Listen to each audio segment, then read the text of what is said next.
Maggie fut réveillée par un bruit qu'elle trouva d'emblée absolument affreux. Elle s'enroulait dans sa couverture, croyant avoir rêvé, quand le son se reproduisit. Avec un soupir contrarié, elle abandonna son lit et allant à la fenêtre, tira les rideaux. Un coup d'œil du côté des écuries lui permit de voir l'ânesse qui, assise sur son séant, les pattes étirées devant elle, faisait entendre de longs bâillements. La jeune femme se détourna au moment où Maud entrait dans la chambre. Vous avez donc entendu, vous aussi dit-elle en rejoignant sa maîtresse près de la fenêtre. Comment pourrait-on ne pas l'entendre?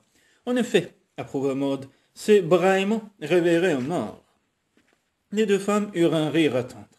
L'ânesse se releva et agita ses grandes oreilles et sa queue pour ôter la poussière de son pelage. Si cet animal ne fait pas retrouver la parole à Ainsley, rien ne le fera, déclara Maggie, tout en regrettant aussitôt le caractère définitif de ses paroles. Pour la troisième journée d'affilée, Heather réveilla la maisonnée aux aurores et pour la troisième journée d'affilée, Maggie se leva beaucoup plus tôt qu'elle l'aurait souhaité. Elle arriva encore somnolente dans la cuisine au moment où Ellicard entrait par la porte de derrière, alors qu'Adrian se préparait à prendre son petit déjeuner. La grande scie est hors d'usage, déclara sans préambule le géant. Adrian relâcha le biscuit qu'il venait de saisir sur un plateau. Que veux-tu dire par hors d'usage? Elle ne fonctionne plus. Nous avons essayé de la relancer ce matin, mais ça n'a rien donné. On dirait que quelqu'un l'a trafiquée. Big John et Nicholson sont en train de l'examiner. Il semblerait que certaines pièces ont disparu. Des pièces? C'est ce que Big John a dit. Adrien repoussa sa chaise et se leva. Je vais aller voir ça. Vous ne déjeunez pas? Protesta Maggie. Pas le temps. Après un bref regard pour son épouse, Adrien fit signe à Ellie de le suivre. Au plaisir de vous revoir, madame, dit ce dernier. En réponse, Maggie hocha la tête. Et vous, vous ne déjeunez pas, madame Molly, après que les deux hommes furent partis? Non, un thé me suffira, merci. Peu après, Molly regardait s'éloigner Maggie d'un air bougat. Si plus personne ne prend de petit déjeuner, je vais finir par ne plus avoir rien à faire. Elle eut un regard apitoyé pour les œufs et le bacon fumé qu'elle venait de faire cuire. Je ferai aussi bien de le manger, dit-elle dans sa barbe. Adrien ne se tenait près d'Ellie alors que Big John et Shorty se penchaient sur la grande scie. Ils confirmèrent leur première crainte. Il manquait l'un des volants ainsi que 2 lames verticales. Il va falloir faire venir un nouveau volant de San Francisco, déclara Big John. Pour ce qui est des lames, nous en avons en réserve. Je croyais que nous avions aussi des volants de rechange, s'étonna Adrien. En effet, mais nous en avons brisé 2, coup sur coup la semaine dernière. 2 volants dans la même semaine? La fente était fondue, et cette fois-ci le scélérat a préféré tout simplement le démonter. C'est plus facile, et surtout plus discret que de le briser à coups de masse. Ce volant doit probablement être quelque part au fond de la rivière. Allez me chercher Mose Whittaker, je vais lui parler, ordonna Adrian. À ces mots, Ellie et Big John échangèrent un regard embarrassé, qui suscita l'impatience de leur patron. Eh bien quoi? Vous n'allez pas me dire qu'il s'est perdu? Presque, avoua Big John. Mose a disparu au cours de la nuit. Que veux-tu dire par disparu? Il est allé au dortoir hier soir avec les autres, mais ce matin au réveil, il n'y était plus. On voit les hommes à sa recherche. C'est déjà fait. Adrien gagna son bureau pour y poursuivre ses activités quotidiennes. Mais cette journée semblait marquée de signes de la malchance. Il y eut 3 blessés parmi les bûcherons, un début d'incendie sur un tas de sciures, et en fin de journée, quelqu'un découvrit le corps de Mose Whittaker flottant dans la rivière. C'était un après-midi chaud et ensoleillé, ce qui était plutôt rare pour cette période de l'année. Alors qu'en compagnie de Maud, les enfants regardaient un dénommé Ben bâtir un enclos pour Heather, Maggie partit à la recherche de la cuisinière. Elle la trouva dans l'une des chambres en train de faire les lits. « Dites-moi, Molly, demanda-t-elle à brûle-pourpoint, qui parmi les ouvriers connaît le fonctionnement de la scierie? Je veux dire quelqu'un qui aurait moins de responsabilité que Big John ou Ellicard, mais qui disposerait quand même d'une grande liberté de mouvement. » Molly réfléchit quelques secondes. Le seul, selon moi, qui correspond à cette description, c'est le grand blanc, qu'ils appellent Nord, le suédois. Norvégien? Nord et norvégien. Merci, dit brièvement Maggie. Elle s'apprêtait à repartir, mais la cuisinière l'arrêta. Attendez voir, à présent que vous avez piqué ma curiosité, j'aimerais que vous me disiez ce qui vous trotte dans la tête. Et ne me répondez surtout pas, rien du tout, quand je sais que c'est tout le contraire. Maggie eut un haussement d'épaule. J'aimerais en apprendre davantage sur la manière dont fonctionne une exploitation forestière. Pour quelle raison? Parce que je ne sais pas à peu près rien du travail de mon mari. Molly fronça les sourcils. Je trouve cela pour le moins étrange, compte tenu du temps que vous avez passé à la Syrie. C'est vrai, mais vous savez très bien que le travail dans une série est tout à fait différent de celui qui se fait en forêt. Dans ce cas, demandez à Nord, c'est un homme extrêmement serviable et gentil. C'est ce que fit Maggie, dès le lendemain, comme l'avait dit Molly. Nord se montra plein de prévenance malgré sa timidité. Le dimanche suivant, elle le retrouva sur le sentier qui, après 2 bonnes heures de marche, conduisait à la zone d'abattage. En cours de route, le Norvégien lui apprit à reconnaître les différentes variétés d'arbres et lesquels parmi ceux-ci pouvaient être abattus. Une fois sur place, il lui expliqua la manière dont ils étaient sciés ou abattus à la hache, et lui cita les différents outils utilisés par les bûcherons. J'aimerais vous faire entrer plus profondément dans la zone d'abattage, mais je préfère que ce soit Big John qui s'en charge, déclara-t-il. Ce qui fut fait quelques jours plus tard, sous la conduite du contremaître. Maggie monta tout en haut de la montagne où s'échinaient les bêtes de somme, comme s'appelaient entre eux les bûcherons, et peu à peu la jeune femme comprit l'amour qu'éprouvait Adrian pour son travail pour la forêt. Ce n'était pas un mince travail que d'abattre un pin de Californie, et de le descendre jusqu'à la Syrie où, après avoir été débité en planches, il était acheminé vers les grossistes. Des hommes, il en fallait pour toutes sortes de tâches. Ainsi, il y avait les bûcherons débardeurs, les émondeurs, les défibreurs, les écorceurs, les fondeurs, ceux qui accrochaient les troncs au bout de longues chaînes, mais également les draveurs quand les billes de bois devaient être acheminées par voie fluviale. Et toujours, pour diriger tout ce monde, Adrien. Il arrive encore à M. Adrien de mettre la main à la pâte, expliqua Big John, que ce soit pour l'abattage ou à la scierie. Il n'y a rien qu'il ne sache faire lui-même, et c'est pour ça que les gars le respectent. C'est un bon patron, droit et honnête, qui n'a pas peur de retrousser ses manches. Il y a bien quelques hommes qui ne le portent pas dans leur cœur, mais tout le monde le respecte. Comme Maggie gardait le silence, il conclut. Nous ferions mieux de regagner le camp. Demain, je vous emmènerai voir le toboggan. En fait de toboggan, il s'agissait du plus étrange échafaudage de bois que Maggie ait jamais vu. Il servait à descendre les randins du haut de la montagne jusqu'à la rivière, devant parfois franchir des gorges et des ravines. Il se changeait en certains endroits en une sorte de viaduc, soutenu par un savant assemblage de poutres et de piliers, qui surpassait en complexité la structure d'un pont.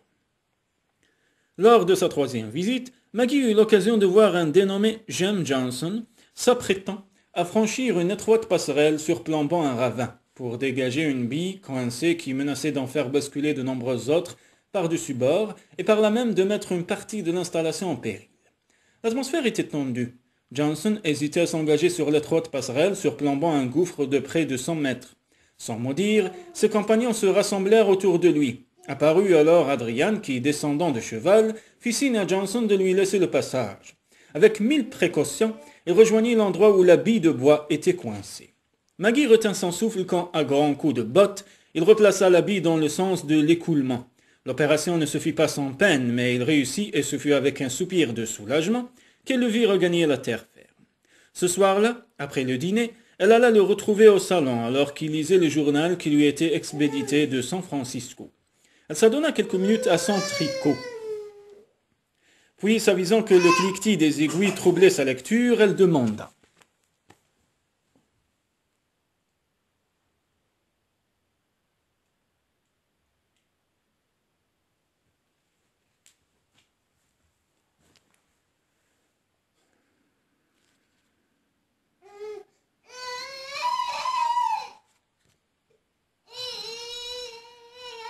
Pourquoi n'avez-vous pas laissé Johnson débloquer le toboggan cet après-midi?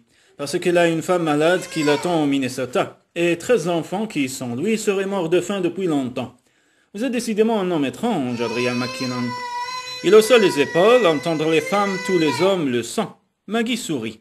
Pas tous, seulement quelques-uns, mais vous êtes étrange d'une façon différente.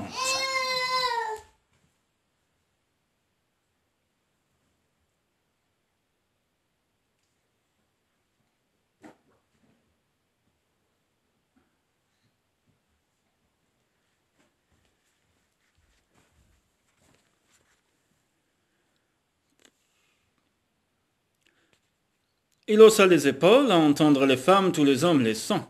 Maggie sourit. Pas tous, seulement quelques-uns, mais vous êtes étrange d'une façon différente. Suis-je censé demander laquelle? Seulement si cela vous intéresse de le savoir. Adrian répondit par un haussement d'épaule, puis se replongea dans sa lecture. Vous n'êtes pas aussi détaché que vous voudriez le faire croire. Néanmoins, vous êtes toujours aussi prompt à la colère et lent à pardonner. Il abaissa son journal en soupirant. Seriez-vous venu ici pour interrompre ma lecture et me dire mes 4 vérités? Non, je suis venu parce que j'avais envie d'être près de vous. Eh bien moi, j'espérais avoir un peu de tranquillité, figurez-vous. Oui, je comprends. Silencieux, il la regarda ranger son tricot dans sa boîte à ouvrage en se disant que cette femme avait beau être celle qu'il avait épousée. Ils demeuraient l'un pour l'autre des étrangers. Non, pire que cela, car des étrangers font souvent preuve d'une certaine cordialité. Il se mit à l'étudier, trouvant curieux d'avoir tant de mal à la trouver jolie. Et pourtant il la désirait comme un fou. Il serra contre elle ses pelotes de laine dans une attitude figée, comme si elle tentait de contenir une subite douleur. Auriez-vous des crampes d'estomac? S'enquit-il intrigué. Non. Qu'est-ce qui vous tourmente alors? Rien, si ce n'est que je viens de comprendre une chose à laquelle je n'avais pas songé auparavant. Et quelle est cette chose? C'est que vous avez peur de moi. Il tressaillit imperceptiblement. Vous n'avez pas rempli les lampes à pétrole de la maison par hasard. Non, pourquoi? Parce que les émanations de pétrole auraient pu vous monter à la tête. Mais autant vous rassurer tout de suite, je n'ai pas peur de vous. Si et cela ne sert à rien de le nier. Il crispa les mâchoires. Comme je vous le disais, voilà quelques instants, je suis venu ici pour être un peu tranquille et sûrement pas pour me retrouver en votre compagnie. Et pourquoi? Parce que vous m'ennuyez beaucoup, si vous voulez savoir la vérité. Jusqu'à quel point est-ce que je vous ennuie, Adrian? Jetant son journal sur le côté, il se leva et en 3 pas vint se planter devant elle. Assez pour y mettre un terme. Eh bien, allez-y, Adrian. Montrez-moi comment vous allez vous y prendre pour que je ne vous ennuie plus. Le diable vous emporte, gronda-t-il, en lui prenant les poignets pour la forcer à se lever et l'attirer contre lui. Le diable vous emporte. Et il scella ses lèvres d'un baiser. Quand il eut terminé, il avait le souffle court. Allez-vous-en, haleta-t-il, ou je vous le ferai regretter. Se dressant sur la pointe des pieds, elle jeta les bras autour de son cou. Je ne peux pas, souffla-t-elle. Et pourquoi donc? Parce que vous marchez sur ma robe. Avant qu'il eût le temps de répliquer ou de faire un pas en arrière, elle frotta ses lèvres contre celles de son mari. « Embrassez-moi, Adrian, embrassez-moi autant que vous me désirez. » Il poussa un soupir de désespoir. « Oui, dit-il, et que Dieu me protège. » Elle se laissa glisser par terre et il la suivit en retirant ses vêtements, tout en l'aidant à ôter les siens. Il sentait la sciure de bois et le pain. Retirant les derniers remparts de ses dessous, il l'allongea sur le tapis et la couvrit de son corps, lui tenant les mains au-dessus de la tête, comme s'il voulait la clouer au sol. « Je n'ai pas peur de vous, chuchota-t-elle. Vous devriez pourtant, grommela-t-il alors que du genou il se frayait un chemin entre ses cuisses. Avant qu'elle eût le temps de répondre, il la pénétra avec une violence qui la fit octer. Vous auriez dû vous enfuir pendant qu'il était encore temps, souffla-t-il encore, plongeant de plus belle en elle. Vous allez apprendre ce qu'il en coûte de vous aventurer dans des endroits où une femme n'a rien à faire. Elle laissa échapper un gémissement. Oui, montrez-moi donc comment vous avez à me faire peur. Vous ne direz plus cela quand j'en aurai fini avec vous, car je vais vous aimer comme personne ne vous a jamais aimé. Ses coups de boutoir redoublèrent de vigueur. Maggie ne pouvait plus parler, le corps tremblant, elle s'abandonnait au spasme qui la secouait pendant qu'Adrian s'acharnait sur elle, comme si quelque démon avait pris possession de son corps. « C'est ce que vous vouliez, n'est-ce pas ?» gronda-t-il d'une voix rocailleuse. « C'est ce que vous cherchiez, et par Dieu, j'ai bien l'intention de vous le donner. Entre nous, il n'y aura pas de quartier, Maggie, ni maintenant ni jamais. » Il poursuivit ainsi jusqu'à ce qu'elle se sentit sur le point de défaillir. Elle se cambra vers lui alors que, glissant les mains sous ses reins, il la soulevait comme pour l'empaler. « Oui, cria-t-elle, Adrian, mon amour, oui. » Elle aurait réveillé toute la maison s'il ne l'avait bâillonnée d'un baiser. Longtemps après, quand leur souffle se fut apaisé, Adrian bascula sur le côté, la tête contre l'épaule de son mari. Elle laissa errer sa main dans l'épaisse toison qui recouvrait sa poitrine. « Ça devient une habitude, murmura-t-il enfin. Nous ne faisons jamais l'amour dans un lit. C'est donc que nous avons fait l'amour, dit-elle, avec un sourire. Il la dévisageait les yeux plissés. Vous êtes vraiment une épine dans mon pied, marmonna-t-il en lui caressant les cheveux. Mais j'en ai eu de pire. Tant mieux, car j'avais quelque chose à vous demander. Quoi donc? Si vous n'y voyez pas d'inconvénient, j'aimerais que vous me fassiez peur, de nouveau. C'est fou à quel point j'aime ça. Il éclata de rire. Il n'y a qu'à demander, gronda-t-il en prenant une profonde inspiration.